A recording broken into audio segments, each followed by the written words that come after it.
সরকারি আইনজীবী তথা কৃষ্ণনগরের তৃণমূল নেতার গ্রুপ ছবিতে অস্ত্রধারীর ছবি ঘিরে তোলপাড়। সরকারি আইনজীবী তথা তৃণমূল নেতার পিকনিকে গ্রুপ ফটোয় কিভাবে অস্ত্রধারী ঢুকে পড়লো তা নিয়ে সুর চড়িয়েছে বিজেপি।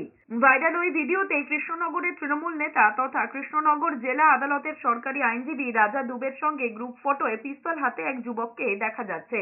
জানা গিয়েছে, বুধবার কৃষ্ণনগরের জলঙ্গি নদীর পাশে শম্ভুনগর এলাকায় দলবল নিয়ে পিকনিকে গিয়েছিলেন রাজা দুবে। যদিও রাজা দুবের অভিযোগ, এডিট করে ছবিটি ভাইরাল করে বদনাম করার চেষ্টা করেছে বিরোধীরা। বিষয়টি নিয়ে পুলিশে অভিযোগও জানিয়েছেন তিনি। ইতিমধ্যেই ঘটনার তদন্ত শুরু করেছে কোতোয়ালি থানার পুলিশ। এই ছবিটাকে সুপার কম্পোজ করে ওখানে বসানো হয়েছে, ইম্প্যাক্ট করা হয়েছে। এটা ছবিটা সম্পূর্ণ ফেক এবং এটা আমাকে সম্পূর্ণভাবে রাজনৈতিকভাবে মেলাইন করবার জন্য এবং আমার চরিত্র কলঙ্কিত করবার জন্য এই ছবিটা, এই ফেক ছবি করেছে। আমার বিরোধীদের এটা ঘৃণ্য চক্রান্তমূলক কাজ।